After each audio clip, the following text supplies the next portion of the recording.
தமிழொலி நேயர்களுக்கு வணக்கம். நல்ல தமிழ் கேட்போம் என்ற கலந்துரையாடல் தொடரிலே நாங்கள் அண்மைய வாரங்களில் ஈழத்து சிறுகதைகளை பற்றி கால ரீதியாக பார்த்து கொண்டிருக்கிறோம். 80கள் மட்டும் வெளிவந்த சிறுகதைகளை கணிசமானவற்றை நாம் பேசுபொருளாக்கிவிட்டோம்.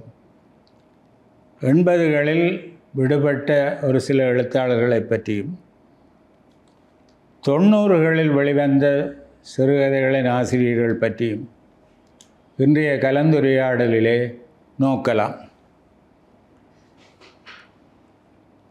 இந்த கலந்துரையாடலிலே முன்பும் பெரும்பாலும் கலந்து கொண்ட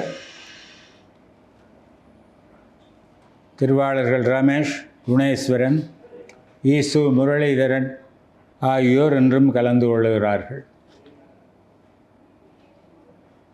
80களில் எழுதத் தொடங்கி 90களிலும் எழுதி கொண்டிருந்த எழுத்தாளர்களாகிய தானா கலாமணி, சுதாராஜ் ஆகியோரை பற்றி ஈசு முரளிதரன் ஒரு பார்வை வழங்க இருக்கிறார். முரளிதரனுடைய கருத்தை இப்பொழுது நாம் செவிமடுப்போம். டான் தமிழொலி நேயர்களுக்கு வணக்கம். 80களில் எழுந்த சிறுகதை குறித்து நாங்கள் பார்த்து கொண்டிருக்கிறோம். அந்த சிறுகதைகளிலே மிக முக்கியமான ஒரு ஆளுமையாக தான கலாமணி அவர்கள் காணப்படுகிறார். கல்வித்துறை சார்ந்தவராக, நாடகத்துறை சார்ந்தவராக, சமூக செயற்பாட்டாளராக இவர் அமைந்துள்ளார். கலாமணி சாருடைய இன்னொரு வியத்தகு அடையாளமாக அவருடைய சிறுகதைகள் காணப்படுகின்றன. கலாமணி சாருடைய சிறுகதைகள் 2000 ஆண்டுக்கு பின்னர் தான் தொகுப்பாக பெற்றன.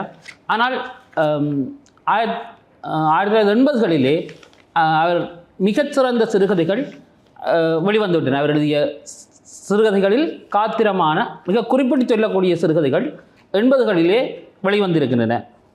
யாருக்கெடுத்துரைப்பேன், ஒலி மூச்சு, நாட்கள் கணங்கள் நமது வாழ்க்கை, கதவு, இந்த கதைகள் எல்லாம் 80களிலே வெளிவந்த கதைகளாக காணப்படுகின்றன. ஈழத்தின் மிக முக்கியமான ஒரு கதை சொல்லியாக நாங்கள் அவரை இனங்காணலாம். அவருடைய கதைகளிலே பொதுவாக வெளிப்படுகின்ற ஒரு பண்பாக உளவியல் பண்பு காணப்படும். ஆற்றுப்படுத்தல், சீர்மியம் சார்ந்த பண்போடு அவருடைய கதைகள் பெரும்பாலும் காணப்படுகின்றன.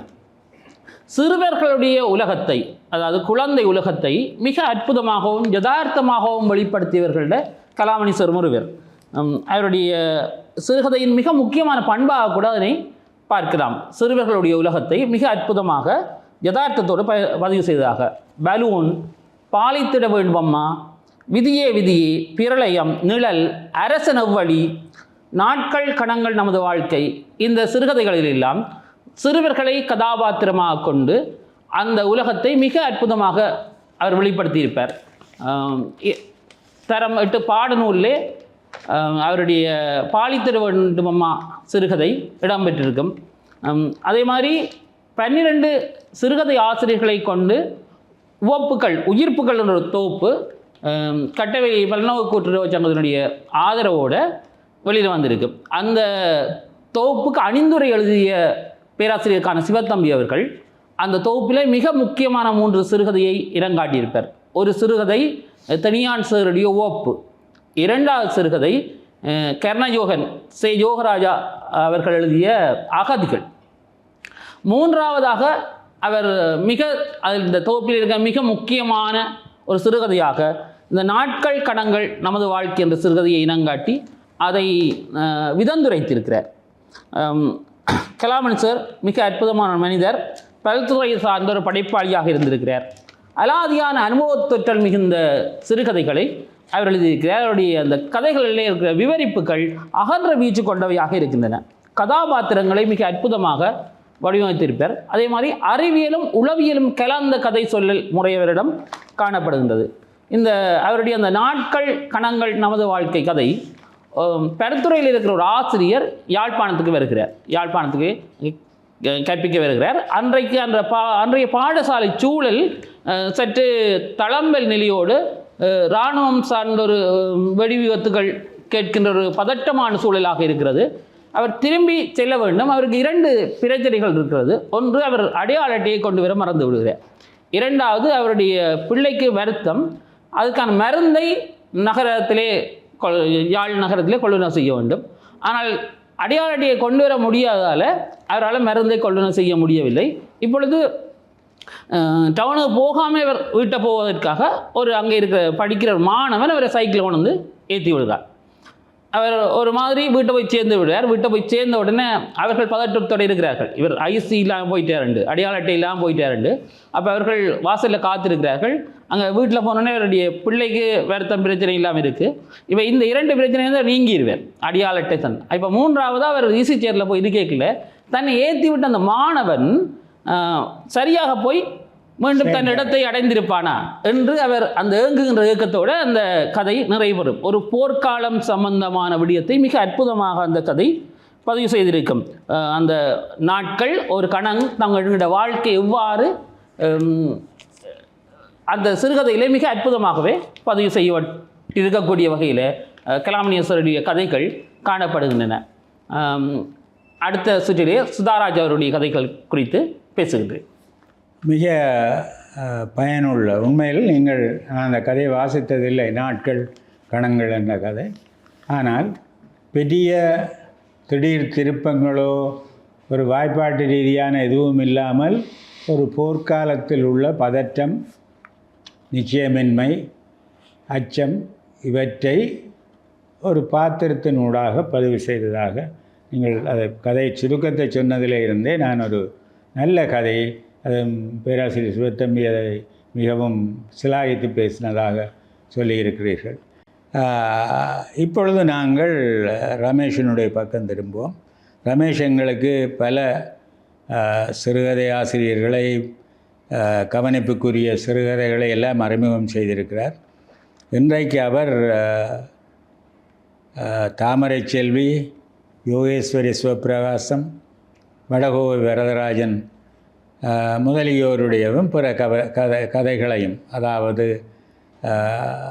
80 பிற்கூறு 90களின் தொடக்கத்தில் வெளிவந்த கதைகளையும் அவற்றை படைத்த ஆசிரியர்களையும் பற்றி சொல்லுவார் ரமேஷ் அவர்கள்.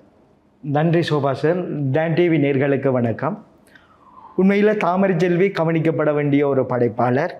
கடந்த காலங்களில் புலன்களுக்கூடாக அறியப்பட்ட நிகழ்வுளவ ஒரு கற்பனைவாதத்துக்கு ஊடாக செருவிமிக்க உணர்வு பாங்கில் வெளிப்படுத்திய ஒரு வன்னிய கதையாசிரியராக அவரை நான் அடையாளம் காண்கிறேன். அதே நேரத்தில் அவருடைய மாந்தர்கள் எப்பவும் இரக்கமானவர்கள், உறவுகளை பிரதிநிதித்துவப்படுத்துபவர்களாக இருப்பவர்கள், கூடுதலாக விழுமிய கருத்துக்களுக்கு முதன்மை கொடுத்து கதைகளை எழுதக்கூடிய ஒருவராக அவர் காணப்படுகிறார்.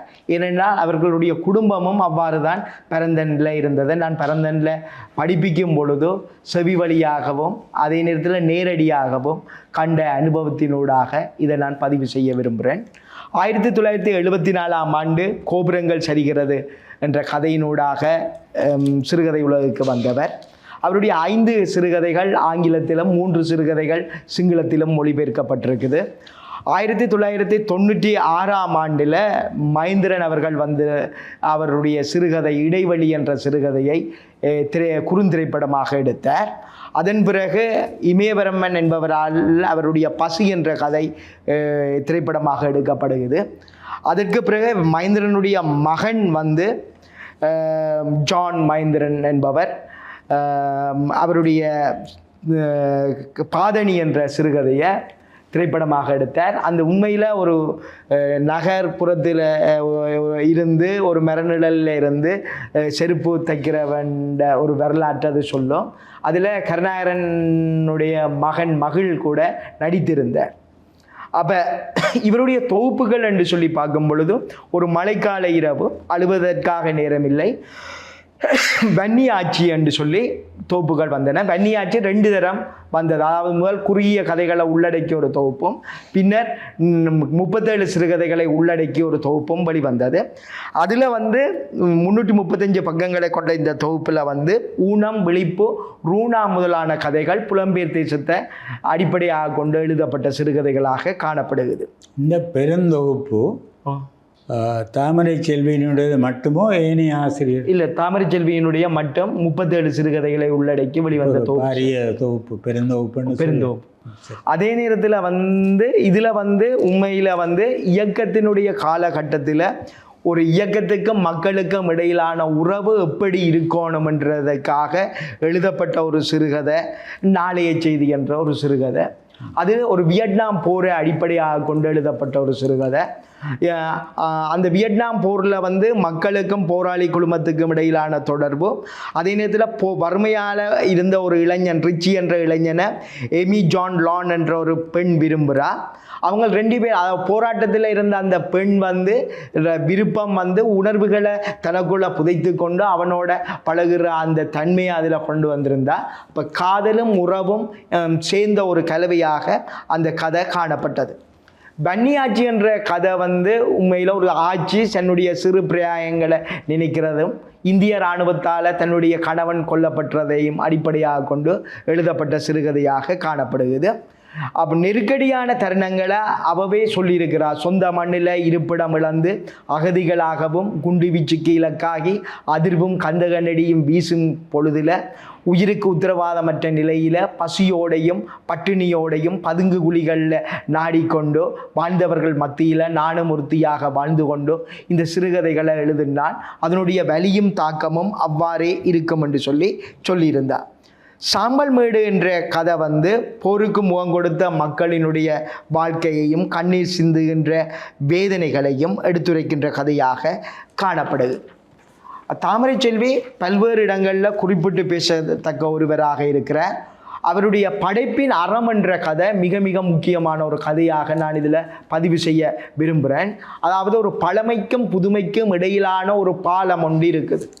அந்த பாலத்தை இராணுவத்தினர் வருகின்ற நேரத்தில் பொடியல் வெடி வச்சு தவிர்க்க போகிறாங்க. அந்த சந்தர்ப்ப சூழ்நிலையில் பொடியல்ற மனதில் இருந்த அந்த நிலையையும் அந்த பாலம் வெடிக்க போகுதே என்று சொல்லி மக்களினுடைய மனதில் இருந்த துன்ப உணர்வுகளையும் அதில் அவர் யதார்த்தபூர்வமாக உணர்வுகள் உடையும் தருணமாக அந்த கதையை கொண்டு வந்தார். அதே சமயம் வன்னியாட்சி சிறுகதையில் கோவில் சடங்குகள் பற்றியும், கிராமத்தில் வளர்க்கின்ற மாட்டுக்கு முதல் பால் கொடுக்கிறது, நட்ட வாழை முதலாவது அவருக்குள்ள கோயிலுக்கு கொடுக்கிறதுன்றதை காணிக்கை என்ற கதையினூடாகவும் பதிவு செய்திருந்தார். அப்போ இந்த தருணங்கள் மிக முக்கியமான தருணங்கள். யோகேஸ்வரி சிவபிரகாசம் என்பவர் மிக முக்கியமான ஒரு சிறுகதை ஆசிரியர். 90களில் பேங்கில் வேலை செய்து கொண்டு மல்லிகைக்கு எழுதி கொண்டிருந்த ஒருவராக அவர் தன்னுடைய முகவுரையில் சொல்லுவார். உணர்வின் நிழல்கள் என்ற அவருடைய முதலாவது தொகுதி வெளிவருகிறது மல்லிகை பந்தல் வெளியீடாக. பிறகு ஈன்ற பொழுதில் கணநேர நினைவுகள், மனம் விந்தையானது என்ற தொகுதிகள் வெளிவருகிறது. 2000க்கு பிறகு வந்த கணநேர நினைவேளைகள், மனம் விந்தையானது ரெண்டையும் தவித்து கொண்டு அவருடைய கதைகளை பற்றி பேசலாம் என்று சொல்லி நான் நினைக்கிறேன். உணர்வின் நிழல்களில் 12 சிறுகதைகள் உள்ளடக்கி வெளிவந்தது. 1982 இருந்து 97 வரையான காலப்பகுதியில் எழுதப்பட்ட சிறுகதைகளாக காணப்படுது.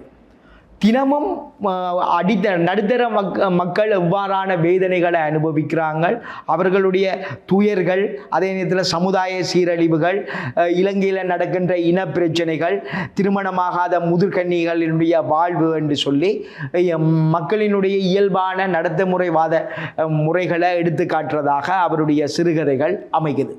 இவருடைய பேய்தேர் என்ற ஒரு சிறுகதை வாழ்வில் நடந்து வைக்கப்பட்ட உண்மையான சம்பவம். அதாவது வங்கியில் அடகு வச்சு சனம் வங்கிக்கு பிரச்சனை ஒன்று வரும் பொழுது அந்த வங்கியில் இருக்கிற அடகு வைக்கப்பட்ட நகைகள் கொழும்புக்கு செல்லப்படும் பொழுது அந்த நகையை எடுக்க முனைந்தும் முடியாமல் போகிற ஒருவருடைய வாழ்வில் ஏற்பட்ட சிக்கலும் அவர வாழ்வில் எதிர்நோக்கிய சிக்கலால் எதிர்நோக்கிய எதிர்பாராத தருணங்களையும் அந்த கதை கொண்டு வருது.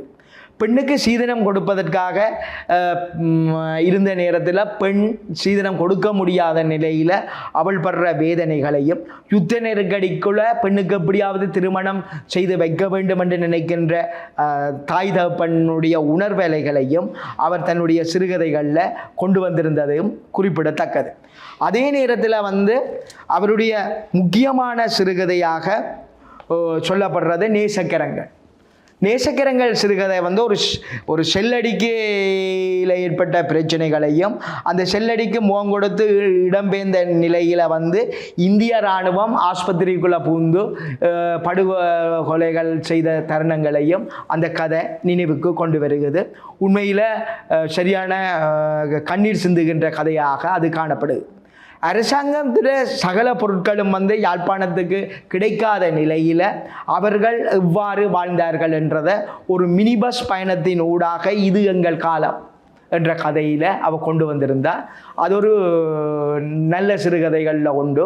ஒரு பஸ்ஸுக்குள்ளே பயணம் செய்யும் பொழுது அவள் நினைக்கிற நினைப்புகளும், பிறகு அந்த பஸ்ஸில் இறக்கப்பட்டு பிள்ளைகளில் இராணுவம் வீதியில் இறக்கி எடுத்து கொண்டு போகிற தருணங்களும், பிறகு அந்த எடுக்கப்பட்ட அவர்கள் சுட்டு கொல்லப்பட்ட விஷயங்களையும் அந்த கதை சொல்லி நிற்குது. இது எங்கள் காலம். அப்போ இவ்வாறான ஒரு துன்பகரமான ஒரு நிகழ்வுகளை கொடுத்த ஒரு சிறுகதை ஆசிரியராக நான் ஜோகேஸ்வரி பாலசுப்ரமணியத்தை ஜோகேஸ்வரி சிவபிரகாசத்தை பார்க்குறேன். அதே நேரத்தில் வடகோவை வரதராஜன் இந்த காலப்பகுதியில் முக்கியமான ஒருவராக இருந்தார். ஒரு நடப்பியல் சார்ந்த வாழ்வை இலங்கையிலும் கவனிக்கப்பட வேண்டிய ஒரு முக்கிய சிறுகதை ஆசிரியர் அவர். ஏனென்றால் அவரை மாதிரி ஒரு காட்சி புலத்தை கதைக்குள்ளே கொண்டு வர்றவர்கள் இலங்கையில் மிக குறைவானவர்களே காணப்பட்டாங்க. இப்போ ஜெயகரன் எவ்வாறு அதை செய்கிறாரோ சாத்தியமாக்குறார் இப்போ. ஆனால் அந்த கால பகுதியில்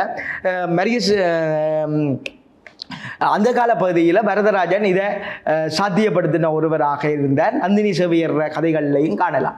ஆனால் இயற்கை புலத்தை, அதாவது இயற்கையின் நேசிப்பு, இயற்கை புலங்களை தன்னுடைய சிறுகதைகளுக்கூடாக பதிவு செய்த ஒருவராக வடகோவை வரதராஜன் காணப்படுகிறார். சுடர் சஞ்சிகை 1978 செம்பக மலர் என்ற சிறுகதை வெளிவந்தது. அது ஒரு நிறைவேறாத காதலை சொல்வதாக அமைந்தது. அதே நேரத்தில் எரிக்கலைக்கு பாத்தி கட்டி என்ற கதை 1980 மலையக மக்களினுடைய வாழ்க்கையை அடிப்படையாக கொண்டு வெளிவந்த கதை. இவருடைய சிறுகதைகள் யாவும் ஒரு தொகுதியாக தொகுக்கப்பட்டு அது ஒரு மழைக்காலம் என்ற இதில் தொகுதியாக தொகுக்கப்பட்டு வெளிவந்தது. இந்த நேரத்தில் அவர் சிரித்திரன், தீபம், கணையாளி, மல்லிகை முதலான இதுகளையும் எழுதி கொண்டிருந்த ஒருவராக காணப்படுகின்றார்.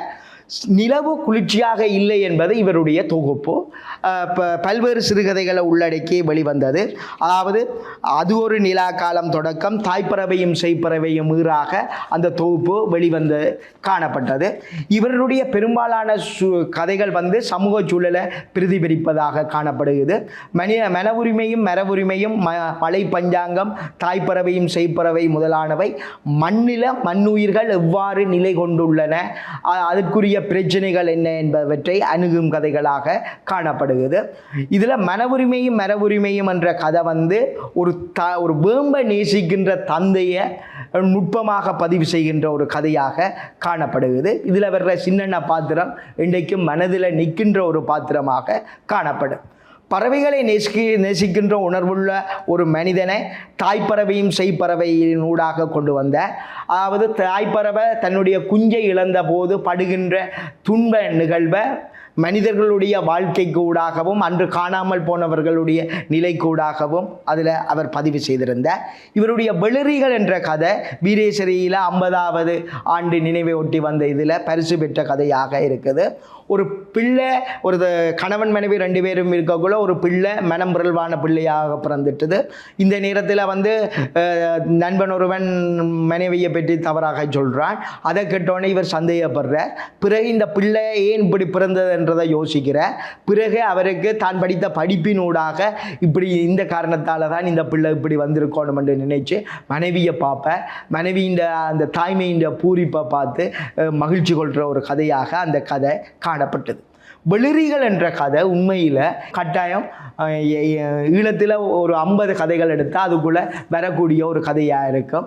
வெளிரிகள் என்ற கதையில் அதாவது மிக முக்கியமான தருணங்களை நான் அதில் பதிவு செய்திருந்தேன். 2வது விஷயமாக நான் நேர்முக வர்ணனை. அப்போ நேர்முக வர்ணனையில் பல்வேறு விஷயங்களை நேர்முகமாகவே சொல்லி கொண்டிருப்பினா அது உண்மையில் ஒரு பாடசாலையில் வர்ற ஒரு புத்தகத்தில் அடக்கக்கூடிய அளவுக்கு முக்கியமானது. நண்பர்கள உணர்வுகள் எப்படி இருக்குது, அதாவது விடுதலை பருவத்தில் இருக்கின்ற மாணவர்களுடைய, அதாவது விடுதலை பருவத்தில் இருக்கிறவர்களுடைய நிகழ்வுகளை பெண்களை பார்க்கறது, ரசிக்கிறது, அந்த தன்மைகள் எல்லாம் அதில் வரும். அந்த நேரத்தில் நேர்முக காட்சி ஓடிக்கொண்டிருக்கும். இப்படி வர்றார் முருகன், இங்கால வர்றார், இப்படி வர்றார் என்று சொல்லி கொண்டிருப்பேன். இதை மிக நுட்பமாக பதிவு செய்த ஒருவராக நான் அவரை அடையாளம் காண்கிறேன். இதற்கு பிறகு அடுத்த சுற்றுல கிழக்கு மாநாடுகளையும் இனப்பிரச்சனைகள் கூர்மைப்பட்ட நிலையில் எவ்வளவான கதைகள் வந்திருக்கின்றன என்பதையும் பார்க்கலாம் என்று நினைக்கிறேன். இந்த தருணத்துக்கு நன்றி கூறி விடைபெறுகிறேன். நன்றி ரமேஷ். வடகோவை வரதராஜனை பற்றி நிரம்பவே சொல்லி இருக்கிறீர்கள். மற்றது நீங்கள் முதல்ல குறிப்பிட்ட தாமரை செல்வி, யோகேஸ்வரி, சிவபிரகாசம் தடம் பதித்த பெண் எழுத்தாளர்கள். அடுத்து இந்த கலந்துரையாடலில் பங்கு பெற்ற இருக்கிறவர் குணேஸ்வரன். அவரும் இந்த கலந்துரையாடல் தொடருக்கு புதியவர் அல்லர். இலக்கியத்திலே ஆழ்ந்த பரிச்சயமும் நுணுக்கமாக நோக்குகிற ஒரு பார்வையும் அவருக்கு இருக்கிறது. அவர் இந்த சுற்றிலே புலம்பெயர் ஈழத்து எழுத்தாளர்கள் சிலரை மையப்படுத்தி இவர்கள் அநேகமாக 90களில் வந்தவர்கள். ஒருவர் நெடுங்காலம் எழுதுகிறவர் ஆனா முத்துலிங்கம். இவர்களுடைய படைப்புகள் பற்றி குணேஸ்வரனுடைய பார்வை. டான் நேயர்களுக்கும் வணக்கம். நாங்கள் 80களுக்கு பின்னரான ஈழக்கதைகளுடைய போக்குகளை பற்றி கடந்த வாரம் நாங்கள் பார்த்துருந்தோம். அதனுடைய தொடர்ச்சி இன்னும் தொடர்கிறது. நான் ஒரு வித்தியாசமான இன்னொரு களம் சார்ந்து இங்கே பேசலாம்னு நினைக்கிறேன். என்னென்னு சொன்னால் 80களின் இறுதியில் ஏற்பட்ட மாற்றங்கள், பல்வேறு விதமான அரசியல் சார்ந்த மாற்றங்கள் நமது அதாவது வடக்கு கிழக்கு பிரதேச இளைஞர்களை, குறிப்பாக அந்த போராட்டம் சார்ந்து அல்லது போர் சார்ந்து அதோடு தொடர்புடையவர்களை இந்த நாட்டை விட்டு வேற்று நாடுகளுக்கு புலம்பெயர வைக்கிறது. அது ஒரு வகையில் மேற்கு ஐரோப்பிய நாடுகளை நோக்கிய ஒரு புலப்பெயர்வாக அந்த புலப்பெயர்வு இருந்தது. ஒட்டுமொத்தமாக தமிழ் இலக்கிய பரப்பில் இன்றைக்கு புலம்பெயர்ந்த ஒரு இலக்கியத்தை தவிர்த்து விட்டு பேச முடியாத நிலைமையில் அவ்வளவு தூரத்துக்கு அவர்களுடைய படைப்புகள் ஈழ இலக்கியத்தில் ஒரு பகுதியாக தாக்கம் செலுத்த தொடங்கி இருக்கின்றன. இந்த இடத்துல 83 ஜூலை கலவரங்களுக்கு பின்னர் தான் இந்த புலப்பெயருக்குரிய அந்த மிகப்பெரிய ஒரு அம்சம் ஒன்று நடந்து வருகிறது. ஆனாலும் புலம்பெயர் இலக்கியம் என்று வருகின்ற போது 60கள் தொடக்கத்திலே ஒரு புலப்பெயர் ஒன்று இங்கே நடந்திருக்கு என்பது அது வரலாற்று பதிவு. அந்த இலங்கை காலனித்துவ நாடுகளின் ஆட்சிகளே இருந்த போது காலனித்துவ அரசுகள் தங்களுடைய நிர்வாக தேவைகளுக்காக இங்கு இந்த ஆங்கில கல்வியில் கற்றவர்களை அந்த நாடுகளுக்கு எடுத்து தங்களுடைய தொழில் தேவைக்காக எடுத்த எல்லாமே இருக்குது. அப்படி வந்த படைப்பாளிகளில் மிக முக்கியமான ஒருவர் ஆனா முத்துலிங்கம். இவர் 64 கைலாசபதியால் அறிமுகப்படுத்தப்பட்டவர் தான் முத்துலிங்கம், ஆனா முத்துலிங்கம். அப்பொழுது அவர் அக்கா என்ற ஒரு தொகுப்பை எழுதியிருந்தார். அது அவருடைய ஆரம்ப கால தொகுப்பு. அவர் ஒரு நேர்காணலில் குறிப்பிடுகிறார், நான் அப்பொழுது அக்கா எழுதினதுக்கு பிறகு பல வருடங்களுக்கு பிறகு தற்செயலாக எங்களுடைய ஈழத்திலிருந்து எல்லாம் தமிழ்நாட்டிலிருந்து வரக்கூடிய ஈழத்து கதைகளை பார்த்தபோது தான் எங்கே சிறுகதையை தான் விட்டுட்டு வந்தனோ அந்த இடத்துலையே சிறுகதை நின்றுதுன்னு சொல்லி, அப்போ அதுக்கு பிறகுதான் அடடா நானும் இன்னும் தொடர்ந்து எழுத வேணும் என்ற அந்த ஒரு எண்ணம் பிறகு அவர் எழுதினு சொல்லி அப்படி எழுதப்பட்ட 61 எழுத தொடங்கிட்டார் என்று நினைக்கிறேன். ஏனென்றால் நான் அப்பொழுது கொழும்பில் இளைஞனாக இருந்த காலம். அக்கா கைலாசபதி தினகரன் ஆசிரியராக இருந்தவர். தினகரன் தமிழ் விழா ஒன்று நடத்தியது சரஸ்வதி மண்டபத்தில். அந்த தமிழ் விழாவை ஒட்டிய ஒரு மலர் வந்தது. அந்த மலரில் முத்துலிங்கத்தினுடைய அக்கா வந்தது எனக்கு ஞாபகம் இருக்குது. அது தொடர்ந்து அவர் சிறிது காலத்தின் பின் அவர் புலம்பெயர்ந்து போய்விட்டார். அவருடைய புலப்பெயர்ச்சியை நாங்கள் பிறகு சொல்ல போகிற புலப்பெயர்ச்சியோடு ஒப்பிடையலாம்.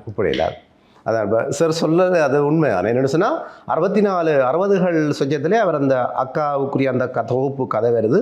64 அவர் அந்த அறிமுகப்படுத்தப்பட்டார்னு சொன்னாலும் அந்த தொகுப்பில் இருக்கக்கூடிய கதைகள் கூட மிக அருமையான கதைகள். அது ஈழ சூழல், அந்த அக்கா என்ற தலைப்பு கதையே மிக அற்புதமாக இருக்கும். அந்த களம் அப்படியே மனசிலே ஒட்டும் அதை வாசித்தார். ஆனால் அவர் என்ன செய்கிறார்னு சொன்னால் 95, அதாவது ஒரு நீண்ட இடைவெளிக்கு பிறகு 90களுக்கு பிறகுன்னு சொல்லலாம். 95 இருந்து அவருடைய தொகுப்பு பிறகு வர தொடங்குது. விரைக்கில் எங்களுக்கு திகட சக்கரம் வருது 95. பிறகு 96 வம்ச விருத்தி வருது. அதுக்கு பிறகு வருது வடக்கு வீதி, மகாராஜன் ரயில் வண்டி, இப்படி ஏராளமான தொகுப்புகள்லாம் பின்னர் சேர்க்கின்றன. இப்போ நான் சொல்ல வர்றேன்னு சொன்னால், ஏன் இந்த முத்துலிங்கத்தை ஒரு உதாரணமாக இதுக்கு நான் எடுக்கணும்னு சொன்னால், இந்த புலம்பெயர் படைப்புகளில் 2 வித்தியாசம் இருக்குது. அதாவது 80களுக்கு முன்னர் புலம்பெயர்ந்தவர்களுடைய படைப்புகளுடைய அந்த தன்மை வேறாக இருக்கின்றது. அதே இடத்துல 80களுக்கு பின்னர் புலம்பெயர்ந்தவருடைய படைப்புகள் தன்மை வேறு. ஆனால் மிக காத்திரமான பங்களிப்பு 80களுக்கு பின்னர் வந்த புலம்பெயர்ந்த படைப்பாளியோடைய படைப்பு தான் மிக முக்கியமாக கருதப்படுகிறது. ஆனால் இந்த ஆரம்பத்தில் வந்தவர்கள், உதாரணத்துக்கு முத்துலிங்கம் போன்று பின்னர் வந்த ராஜேஸ்வரி பாலசுப்ரமணியம், இந்த ஒரு வகை மாதிரிக்கு வரக்கூடியவர்கள் தான். ஒரு வகையில் அறிதொழில் சார்ந்த துறையில் இருந்தபடியால், அறிவு சார்ந்த துறைகள் இருந்தபடியால் அவர்களுடைய புலப்பெயர்வோடு சேர்ந்து அந்த அனுபவங்கள் வரைக்கலாம். முத்துலிங்கத்தில் இருக்கக்கூடிய மிக வித்தியாசமான அந்த ஒரு அனுபவம் என்னென்று சொன்னால், ஏனையவர்கள் தங்கள் அனுபவங்களுக்கு உட்பட்ட விஷயங்கள், அதாவது ஈழச்சூழலில் இருந்தவர்கள் போர் சூழலை எழுத, 80களுக்கு பின்னர் புலம்பெயர்ந்தவர்கள் அந்த விடுதலை சார்ந்த ஏற்றரக்கமான பக்கங்களை எழுதவும், மற்ற அந்த போட வாழ்க்கை அனுபவங்கள் எழுதவும், முத்துலிங்கம் என்ன செய்யணும்னு சொன்னால், அவருடைய தொழில் சார்ந்த அவர் ஐநாவிலே ஒரு பணியாளராக இருந்தவர். அவர் அந்த உலக நாட்டினுடைய பல்வேறு விதமான நாடுகளுக்கும் தன்னுடைய பணியின் தேவையாக செல்ல வேண்டிய ஒரு வாய்ப்பு அவருக்கு ஏற்படுது. அப்போ என்ன செய்வார்னா, ஒருக்கா நைரோபியில் இருப்பார், இன்னொருக்கா பாகிஸ்தானில் இருப்பார், இன்னொருக்கா சூடானில் இருப்பார், பிறகு சோமாலியாவில் இருப்பார். இப்படியே அவருடைய களங்கள் மாறிக்கொண்டே இருந்தது. இப்போ சோமாலியாவில் இருக்க என்ன செய்வான்னு சொன்னால், ஒட்டகம் என்ற ஒரு கதை எழுதியிருப்பார். மிக அற்புதமாக இருக்கும் அந்த கதை. அப்போ அந்த மாறுகின்ற களங்களில் இருக்கக்கூடிய பண்பாட்டு வேறுபாடுகள், அந்த அம்சங்களை, அந்த வித்தியாசமான மனிதர்களுடைய அந்த வாழ்க்கை அமைப்புகளை, எப்படி ஈழச்சூழல்லேருந்து ஈழ பண்பாட்டிலேருந்து எப்படி இவர்களுடைய பண்பாட்டு அம்சங்கள் வேறுபடுகின்றன என்பதை அப்படியே கொண்டு எங்களுக்கு தெரிவார். அதெல்லாம் மிக சுவாரஸ்யமாக இருக்கும். பலருக்கு ஒரு வினா இருக்குது, இந்த முத்துலிங்கத்தின் கதைகளுடைய அந்த மொழிநடையே மிக சுவாரஸ்யமாக இருக்கும். எப்படி புதுமை பித்தன் எப்படி இந்த கதைகளுக்கு பின்னால் வாசகரை அழைத்து கொண்டு செல்வாரோ, அதே போன்ற ஒரு தன்மை. இப்போ ஜெயமோகன் அவருடைய தொகுப்புக்கு ஒரு அருமையான ஒரு தனி புத்தகம் எழுதியிருக்கிறார். அதுக்கு தலைப்பு போட்டிருப்பார், புன்னகைக்கும் கதை சொல்லி என்று சொல்லி. அந்த முத்துலிங்கத்தின் கதைகளை படித்தாலே எங்களுக்குள்ளே ஒரு சிரிப்பு வரும், கொடுப்புக்குள்ளே ஒரு சிரிப்பு. அதே போல் பிறகு தமிழினி பதிப்பகம் என்ன செய்யணும்னா, அவருடைய வெளிவந்த கதைகள் எல்லாவற்றையும் தொகுத்து ஒரு தமிழினி தொகுப்பாக வரைக்கலாம். அதுக்கு மோகனரங்கன் ஒரு அணிந்துரை எழுதுகிறார். அவர் அதுக்கு தலைப்பு போடுவார், கள்ளிருக்கும் மலர் கூந்தல் என்று. அப்போ இந்த தொடர்களுக்கு ஊடாக அந்த மொழியினுடைய அந்த வாலாயம் கிட்டத்தட்ட நாங்கள் எஸ்போவட்ட இந்த தன்மை இருந்திருக்குது. அப்போ இவருக்கு முன்னோடி யாருன்னு பார்க்க நாங்கள் எஸ்போவை பார்க்கல. அப்போ எஸ்போவுக்களால் வரைக்கல முத்துலிங்கம் ஈழத்துலேயும் கூட அந்த தன்மை இருக்குது. இப்போ ஜோ கர்ணன் என்ற ஒரு படைப்பாளி இருக்கிறார், அவர்கிட்டையும் இந்த மொழி லாபகம் இருக்குது. பிறகு நாங்கள் பிறகு சோபா சக்திகிட்ட இருக்குது. இப்படி நாங்கள் சொல்லிக்கொண்டே போகலாம். கருணாராமூர்த்திகிட்ட இருக்குது, கலாமோகன்கிட்ட இருக்குது. இந்த முத்துலிங்கத்துடைய கதைகளில் இருக்கக்கூடிய அந்த பலம் என்னென்று சொன்னால், பல்வேறுபட்ட களங்கள் அந்த பண்பாட்டு அம்சங்களை கொண்டு சேர்ப்பதும், அந்த கதைகளுடைய அந்த ஸ்டைல், அந்த நடை, அந்த மொழிதல், அது மிக வித்தியாசமாக இருக்கும். இப்போ ஈழக்கதையெல்லாம் எழுதுவார். அம்மாவின் பாவாடை என்ற கதை எழுதியிருப்பார். அதில் தாயதர் குளப்படிக்கு மகனுக்கு தண்டிச்சு போட்டார். இப்போ மகனுக்கு அங்கங்கெல்லாம் தொப்பளங்கள் வந்துட்டுது. இவன் என்ன செய்வான், அம்மா இந்த கோபத்தில் அப்படியே கால் போகிற போக்கில் போய் கொண்டிருப்பான். போய்க்கல இந்த தொப்பளம் இன்னும் பெருசாக வந்தால் தான் அம்மா திரும்ப என்ன அரவணைப்பான்னு போய் கொண்டு கேட்கல. அந்த கிழுவங்கதியாளுக்கு இடையில ஒரு தவளை ஒன்று என்ன செய்யணும்னு சொன்னால் வாயை உப்பு பண்ணு கொண்டு அப்படியே முழு காத்தே தான் இழுத்து கொண்டு இருக்கிறாண்டு இருக்குமா. இவன் போய் அதை பார்க்க அது என்ன செய்வான், அந்த படையரண்டு திரும்பி தன்னை பின்பக்கத்தை காட்டுமா. அவர் எழுதுவார், இந்த தவளை என்னோட நட்பு கொள்றதுக்கு தயாராக இல்லை, அதனால இப்படி திரும்புது. பாருங்கள் அந்த மொழியின் அந்த தன்மை. அதை விட அந்த அம்மாவின் பாவாடையில்ன்றதுல அந்த கதையில் அந்த அம்மா வந்து பாவாடையை காய போட்டிருக்கைகளை அந்த மாடு ஒன்று வந்து என்ன செய்யும், அதை இழுத்து கொண்டு போயிடும். அப்போ அதுக்கு பிறகு அதுக்கு ரொம்ப பிரச்சனைலாம் சொல்லப்படுது.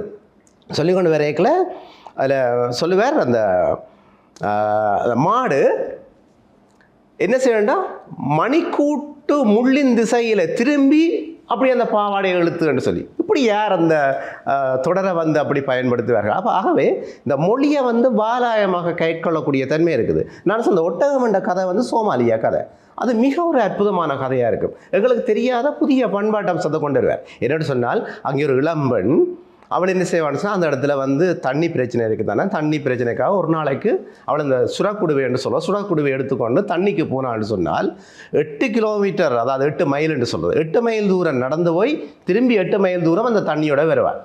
அப்போ விரைக்கால் ஒரு ஒட்டகத்தையும் கொண்டு போவாள். அப்போ அது சொல்லுவார், அந்த ஒட்டகத்தோட பாடிக்கொண்டே போவாள், ஒட்டகமே ஒட்டகமே என்னாசை ஒட்டகமே நீ தண்ணீர் குடத்தை சுமந்து தருவாயா, உனக்கு நான் புல்லு கட்டு தருவேன். இப்படியே பாடி அப்போ அந்த நாட்டறியல் பண்பாட்டு கூறுகளை கொண்டு வர்றது. அந்த தண்ணி கதை, அந்த பெண்ணினுடைய கதையை சொல்லி என்ன செய்வார்னு சொன்னால், அவள் ஒரு இளம் பையனை காதலிச்சிருந்தவள். ஆனால் அங்கே வந்து என்ன சீதன முறை வந்து ஆண்கள் வந்து அவன் எவ்வளோ ஒட்டகம் வச்சுக்கானோ அவன் அதுக்கு அவன் சீதனம் கொடுக்குறது தகுதியானவன் என்றான் அங்கே கருத்து. எங்களோட தமிழ் பிரதேசங்களில் பெண்கள் பகுதி தான் சீதனம் கொடுக்க வேண்டியிருக்கு. ஆனால் அங்கே என்று சொன்னால் இவன் அவளை திருமணம் செய்யணும்னா அவன் இத்தனை ஒட்டகங்களை அவன் தண்ட இதாக காட்டினான் என்று சொன்னால் தான் அவனுக்கு பெண் கொடுப்பினான். அப்போ அவனால் முடியாமல் இருக்குது. ஒரு கட்டத்தில் பக்கத்து ஊர்லேருந்து ஒரு 50 வயசு ஒரு முதியவருக்கு இவளை கல்யாணம் கட்டுறதுக்கு கேட்டு வரணும். இவள் ஓமன்ட்டு சொல்லிட்டான். அப்போ என்ன நடந்ததுன்னு சொன்னால், அப்போ அந்த முதியவர் வந்து நிரம்ப ஒட்டகங்கள் கொடுக்குறதுக்கு தயாராக இருக்கிறார், சீதனம் கொடுக்குற தயாராக இருக்கிறார். அப்போ இவனும் வந்ததை சம்மதிச்சிட்டாள். அப்போ கடைசி அந்த தாய் கேட்குறா, நீ ஏன் பிள்ளை நீ இந்த வயசு போனவரை கல்யாணம் கட்டுறதுக்கு சம்மதிச்ச நீ என்று சொன்னால், அவள் சொல்லுவாள், அம்மா அவற்ற ஊரில் நல்ல தண்ணி கிணறு கிடக்குது என்று சொல்லி போட்டு அவள் சிரிப்பாள். தாய் அப்படியே ஓண்டு அழுகிற மாதிரி முடியும். அப்போ வேறுங்க, ஒரு தண்ணிக்காக தான் ஒரு நாள் முழுக்க அப்படி பாடுபடுறேனே அவனை கட்டினால் மிஞ்சி போனால் அந்த கிழவனுக்கு ஒரு 2-3 பிள்ளையை பெற்று போட்டு நான் தப்பிடுவேன். அதுக்கு உபகதையெல்லாம் நிரம்ப இருக்குது. அந்த ஒட்டகங்களை ஒரு குட்டியும் போட அந்த ஒட்டகத்தின் காதில் ஒரு அடையாளம் போடுறதா. அப்போ அதுக்கு பிறகு அந்த ஒட்டகத்துக்கு பென்ஷன் கொடுத்துட்றது. அதே மாதிரி இந்த கிழவனும் வந்து இவன் வந்து இன்றைக்கு கஞ்சா பற்றி கதைக்கிறான். அந்த காலத்தில் அங்கே வந்து ஒரு சாட் ஒரு மரம் இருக்குது. அந்த சாட் இலையை வந்து அங்கே இருக்கிற ஆண்கள் வந்து எடுத்து வாயில் கொடுப்பில் போட்டுட்டு பகல் முழுக்கையெல்லாம் அவன் மரங்களுக்குள்ள விழுந்து படுத்துருவாங்க. அப்போ இப்படியான சோம்பொறி ஆம்பளைக்கு நான் கனக பிள்ளையை பெற மாட்டேன், நான் ஒரு மாதிரி தப்பிடுவேன்னு சொல்லி. உண்மையில் எதுக்கு இருக்கக்கூடிய அந்த கதை அம்சம் என்றால் வித்தியாசமான பண்பாடு வந்து சேருது. அந்த பெண்ணினுடைய அந்த ஒரு துயரம், மிக ஒரு மென்மையான அந்த துயரம், ஒரு இளம் பையன் இருக்கக்கூடியதாக தன்னுடைய அந்த தண்ணி அல்ற துன்பத்துக்காக அதை நீக்கிறதுக்காக ஒரு கிழவனை வந்து கல்யாணம் கட்டுற மாதிரி முடியுது. இப்படி அற்புதமான களங்களை எல்லாம் முத்துலிங்கம் கொண்டு வந்து தமிழ் உலகத்தை சேர்ப்பார். அதனால தான் முத்துலிங்கத்துடைய கதைகள் வந்து மிக மிக வித்தியாசமான உலகங்களை கொண்டு வந்து எங்களோட இந்த தமிழ் சூழலுக்கு வந்து தருது. இது மிக முக்கியம். நன்றி குணேஷ். என்னென்றால் முத்துலிங்கத்தினுடைய ப்ளஸ் பாயிண்ட் என்னென்றால், அவர் நான் நினைக்கிறேன் ஒரு இலங்கையிலேயே பட்டம் பெற்றவர், பிறகு ஒரு சார்ட்டர்ட் அக்கௌண்டனாக வந்தவர். அந்த தொழிலால் அவர் யுஎன்னில் இருந்ததால் வேறு எந்த எழுத்தாளருக்கும் இல்லாத ஒரு அனுகூலம் இருந்தது. குறிப்பாக ஆப்பிரிக்க நாடுகளில் சியராலியோன் அப்படி பல நாடுகள், அந்த நாடுகளில் எல்லாம் அவர் போய் கடமையாற்றினார். நான் நினைக்கிறது பாரதி சொன்னானே, சென்றிடு வீரட்டு திக்கும் கலை செல்வங்கள் யாவும் குணந்திங்கி சேர்ப்பீர் என்று. இந்த அனுபவங்களை முத்துலிங்கம் திரட்டி தமிழுக்கு தந்தது மாதிரி தமிழ் உலகத்திலேயே வேறு யாரும் தரல. நீங்கள் சொன்ன ஒட்டகம் ஒரு உதாரணம். இன்னொன்று ஒரு வயது போன மனுஷி மூதாட்டி தனியாக இருந்தவள், ஒரு அதிகாரி, அவருடைய அனுபவம் மாதிரி இருக்குது. ஒரு அதிகாரி என்ன செய்கிறார் என்றால், அவருக்கு இந்த தண்ணீருக்கான வாய்க்கால்கள் குடிநீருக்கு அமைக்கிற அந்த இந்த மனுஷையும் தண்ணீருக்கு கஷ்டப்படுகுது. அப்போ இவர் வரைபடம் எல்லாம் வச்சாச்சு. இந்த மேலதிகாரி போய் பார்க்குறார். இந்த மனுஷி தண்ணிக்காக தெரிகிறத பார்த்துட்டு இந்த வரைபடத்தில் ஒரு சின்ன மாற்றம் செய்து கொஞ்சம் அங்கால இந்த மனுஷின் வீட்டடியால் போகக்கூடியதாக அந்த வாய்க்கால் தண்ணீர் விநியோகத்தை அமைச்சிடுறார். பிறகு அவருக்கு அந்த மனுஷி ஒரு இஸ்லாமிய மனுஷி, இவரை அந்த மொழியில் மகனே என்று தான் கூப்பிடும். அவ்வளவு ஒரு ஒட்டுறவு இருவருக்கும். கடைசியில் இவருக்கு ஒரு விசாரணை வருகிறது மேலதிகாரிகளே இந்த வரைபடத்துக்கு இல்லாத மாதிரி இதை வளைச்சி கொண்டு போனாயண்டு அவர் நேர்மையாக சொல்லியிருக்கலாம். யாரோ ஒரு தண்ணில் பழிய போட்டிருக்கலாம், ஒரு கிளரிக்கல் எரர்ன்னு சொல்லியிருக்கலாம். அவர் சொன்னார், அந்த மனுஷி படுகிற துன்பத்தை என்னால் பார்க்கலாத செய்தேன், நீங்கள் வேலையை துறந்து வார. இப்படி நிறைய அனுபவங்கள். சியராலியோனில் உள்ள ஒரு வேலைக்காரன், அவன் டிரான்சிஸ்டர் இவருடைய டிரான்சிஸ்டரோடையே படுத்திருந்து கேட்டுக்கொண்டு சமைக்கிறவன் அவன் பட்ட துன்பங்கள். அவனை இவருடைய டிரான்சிஸ்டரை ஒரு வார இறுதிக்கு கேட்டு கொண்டு போகிறான். அவனுக்கு அவ்வளோ பித்து அந்த டிரான்சிஸ்டர். போலீஸ்காரன் பிடிச்சிட்டான். என்னென்னா இந்த சொத்து, இந்த பகட்டான டிரான்சிஸ்டர் வெண்ட கையில் இருக்கிறதுக்கு எந்த நியாயமும் இல்லை. அவனை கொண்டு போய் தடுத்து வச்சு அடுத்த நாள் வந்தவுடனே இவர் அதில் நான் முத்துலிங்கத்தை ரசித்து சொன்ன ஒரு கட்டத்திலையும் உண்டு. இவருக்கு ஆத்திரம் வருகிறது. நான் தந்தது என்னென்று உன்னை கள்ளனென்று போலீஸ் சொல்லலாம், விடு கேட்கிறேன் என்றால் அவன் சொல்கிறான், விடுங்க ஐயா, குரங்குக்கு காலம் பிழைச்சா எல்லா கோப்பும் வழுக்கும். ஆடா, இப்படி ஒரு செல்வத்தை ஒரு பழமொழியை கொண்டு வந்து சேர்த்தானே மனுஷன். காலம் பிழைச்சால் குரங்குக்கு எல்லா கோப்பும் வழுக்கும். இப்படி முத்துலிங்கம் கொண்டு வந்த செல்வம் உச்சம். நீங்கள் சொன்னது மாதிரி அவருடைய மொழிநடை. அவருடைய ஆரம்ப கதைகளில் அவர் அந்த அக்கா தொகுதியில் இருக்கும். அவர் பிறந்து வளர்ந்த கொக்குவில் பிரதேசம், அந்த பிரதேசத்து மண் வாசனையோடு எழுதுவார். பிறகு ஒரு விஸ்வரூபம் எடுத்து உலகத்தின் இதை ஆப்பிரிக்க நாடுகளில் முக்கியமாக அந்த உலகத்து பண்பாட்டை கொண்டு வந்திருக்கிறார் தமிழுக்கு. ஒரு அற்புதமான கதை சொல்லி, என்ன புன்னகைக்கும் கதை சொல்லி என்று சொல்லலாம். சுதாராஜனுடைய கதைகளிலே அதனுடைய அடிநாதமாக இருப்பது மனித நேயம், உயிர்களின் நேயம். போராளிகளுடைய தியாகங்கள் பற்றிய கதைகளும் நிறையவே இந்த காலப்பகுதியில் வெளிவந்திருக்குது. இந்த புலப்பெயர்வில் தாயக நினைவென்பது அது ஒரு உலக பொதுவான ஒரு பொருண்மை.